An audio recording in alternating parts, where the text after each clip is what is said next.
Amigos, y las empresas de taxis por plataformas tecnológicas que operan en República Dominicana deberán prestar servicios a no menos de 1 kilómetro de distancia del área donde prestan servicio los taxis turísticos tradicionales. Sus servicios no podrán ser prestados a no menos de 1 kilómetro de la puerta principal del hotel, de las regiones este y norte y no menos de 200 metros en el Gran Santo Domingo. La noticia ha causado justa indignación y para tener una lectura desde la perspectiva jurídica nos acompaña el experto en Derecho Preventivo y Litigación Estratégica, Francisco Álvarez Martínez. Bienvenido, Francisco, qué bueno tenerte con nosotros en Esto No Tiene Nombre.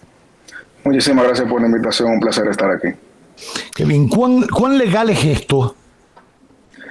Bueno, la verdad que esa pregunta es muy interesante porque aquí se está dando una lucha de derechos que incluso todavía no se ha definido a nivel judicial y que probablemente vamos a tener que ver ese baile judicial pronto, ya sea por las empresas afectadas o por los conductores que trabajan vía esa plataforma.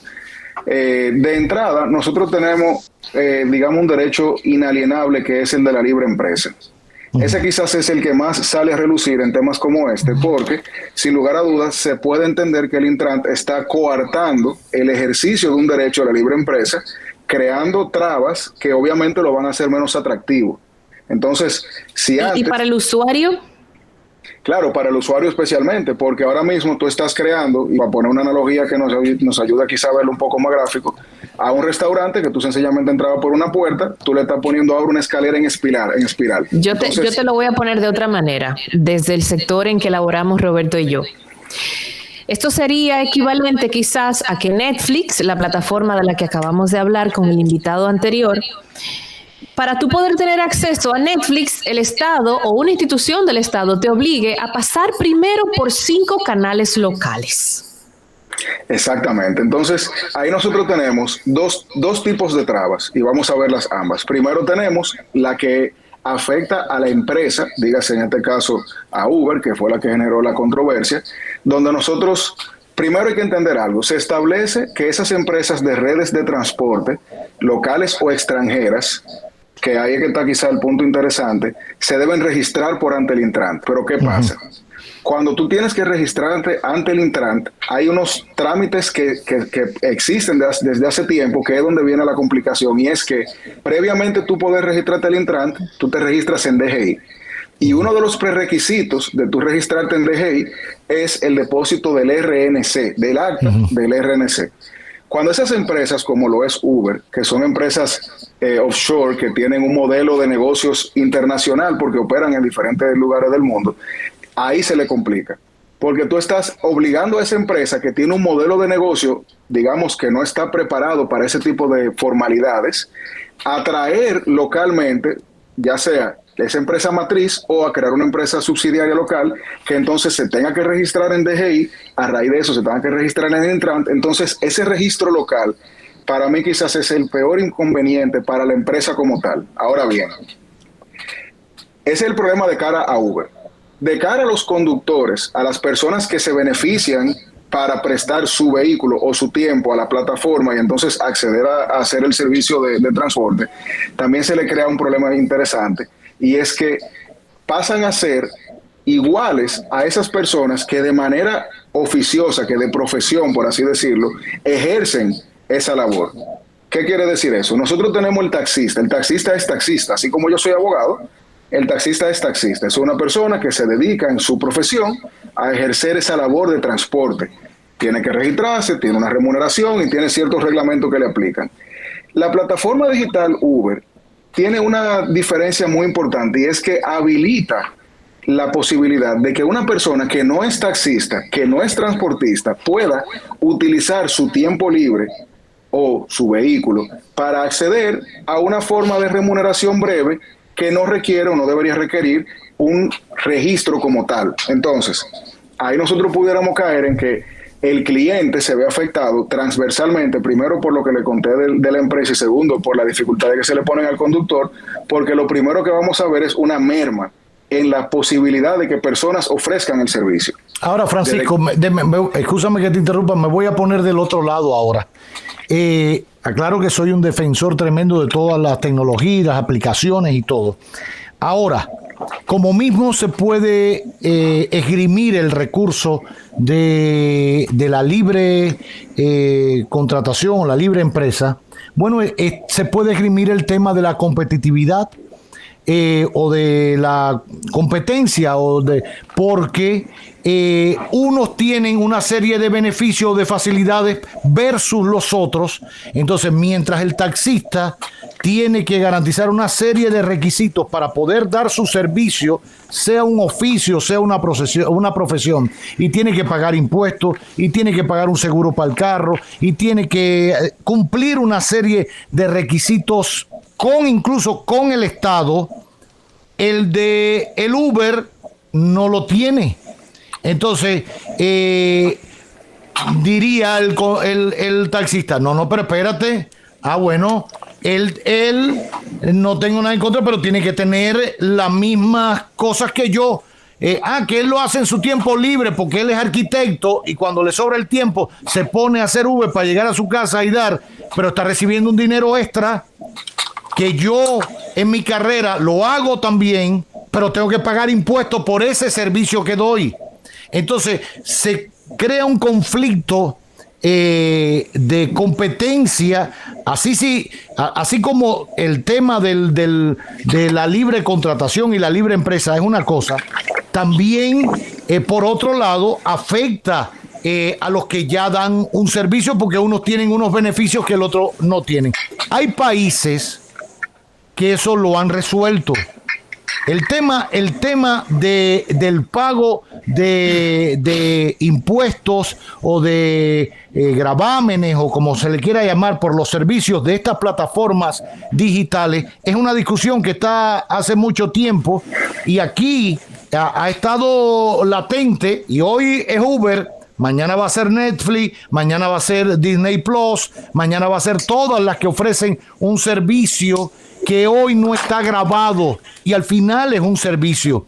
Entonces yo creo que hay que ver realmente cómo se acoteja esto sin que se convierta en una limitante para el desarrollo, pero tampoco que se convierta en una afrenta para los que ya ofrecen el servicio, ni un problema para el Estado o el gobierno, que al final necesita también seguir recaudando.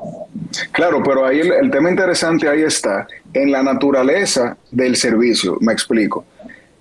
Si nosotros vemos el decreto 515 de 21, que fue el que creó la discusión, nosotros nos damos cuenta que las soluciones que se plantean allí, especialmente el artículo 46, son soluciones que no van en la línea de lo que usted está diciendo. O sea, no es una solución institucional de vamos a ampliar la base tributaria, vamos a llegar a esas personas a quitarle lo que nos deben, que yo lo veo bien, o sea, debemos, tributariamente hablando, todo el mundo debe estar en igualdad de condiciones. Son cosas más vinculadas, y lo digo como es, al chisme. Sí, claro. En esa discusión de esos videos que vemos todos los días. ¿Quién recoge? ¿Quién me recoge? ¿Quién le entra palo? ¿De quién es este y de quién es el otro? Por eso que yo digo que cuando uno ve en un decreto, eso de que no puede estar a 1 kilómetro del hotel, no puede, ahí se está atacando el problema de la forma que no es. Porque entonces ahí yo estoy creando trabas al ejercicio de lo que debería ser una labor que tribute, pero de la forma que no es. Yo siempre me he preguntado, ¿por qué en lugar de intentar que desista Uber en sus servicios, no lo integras al sistema tributario de este país?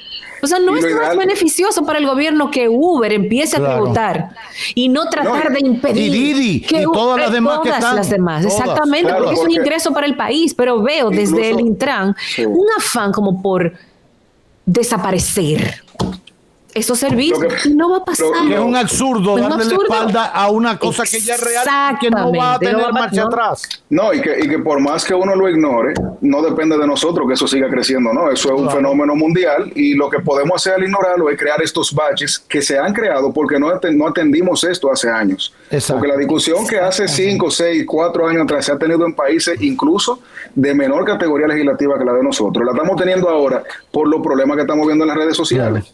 Entonces, ahora Francisco, una pregunta. el Intran es un organismo regulador del tema del transporte. Está llamado a convertirse en algún momento en el Ministerio de Transporte del país y deberá regir la política tanto del servicio público, que es una obligación del Estado del transporte, como del servicio privado también de transporte. Y ahora que vamos a hacer Metrorail y trenes y el copón bendito. Ahora bien, en el aeropuerto Ronald Reagan no sé si el Ronald Reagan o el Dallas, en Nueva York, por ejemplo, los taxis amarillos siguen estando en un lugar. Ahora, a los Uber le hicieron una terminal, oiga lo que le estoy diciendo, una terminal que tú tienes que caminar cuando sales, tienes un área que está separada, 3 carriles para los Uber Comfort, 3 carriles para los SUV, 3 carriles para no sé qué. Todo está marcado, en la aplicación te sale dónde tú lo vas a esperar. O sea, todo está organizado. Y el tema de la organización no se debe ver como un tema de restricción de derechos o limitación de derechos, porque el tema está en organizar la sociedad, saber que ambos dan un servicio, que ambos deben retribuir y pagar impuestos por ese servicio, y que la gente utilizará el que mejor servicio dé. Entonces, quizás, como bien tú decías, hoy tenemos esta carencia legislativa, pero hay que organizarlo, y otros países lo han organizado. Claro, y el problema con esto que estamos viendo ahora, a mí como abogado lo que me preocupa es que estamos viendo una reacción emocional del Estado a lo que debería ser un estudio sistémico de cómo, primero, comparado, se ha resuelto en otras legislaciones comparadas. Claro.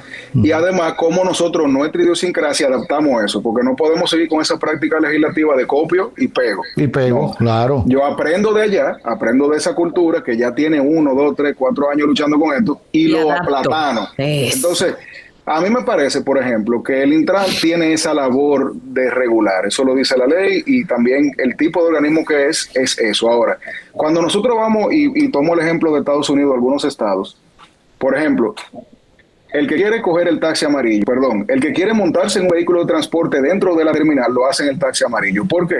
Porque el aeropuerto, que en este caso dice cómo tú puedes o no puedes entrar, decidió eso. Ahora, si yo me quiero ir en mi Uber, yo camino, salgo y lo cojo de afuera. Sí. Aquí no estamos viendo eso, porque aquí incluso salimos del hotel. Yo le voy a poner un ejemplo. Según eso que acabamos de ver, el turista que quiera coger su Uber se puede ir caminando 1 kilómetro, en teoría, y coger su Uber ahí bien. Entonces, desde que esa es la solución, nos damos cuenta que el problema se está viendo de donde no es. Entonces, la organización es necesaria. El problema de los buhoneros, que nosotros durante décadas hemos visto no se ha podido resolver, es un problema de organización. Porque nosotros debemos dejar de tomar medidas paliativas para lo que es un cáncer terminal. Entonces, en ese tipo de cosas, tú lo que tienes que echar para atrás, ver el panorama, ver lo que ha pasado fuera, ver cómo tú capitalizas esa experiencia, y entonces nos tomamos el tiempo para, como sociedad, porque el Intran no trabaja solo. El Intran debe nutrirse incluso de todos los ayuntamientos, debe nutrirse incluso del sector empresarial para que la solución sea definitiva, porque esto es, y yo lo veo así, pues pudiera ser una percepción mía, lamentablemente un chisme decreto. O sea, se está tratando de calmar las aguas, imponiendo medidas que yo creo que no aguantan un examen de razonabilidad en un tribunal. Claro. ¿Qué tribunal me va a decir a mí que yo puedo poner porque, por ejemplo, la primera pregunta, ¿por qué 1 kilómetro y no 500 metros o 1,5 kilómetros? No tiene lógica. Y desde que tú comienzas a ver esos baches en la lógica, tú comienzas a generar dudas de por qué eso se dispuso así. Y en cascada, entonces pierde legitimidad el decreto, claro, y el documento que anda rodando.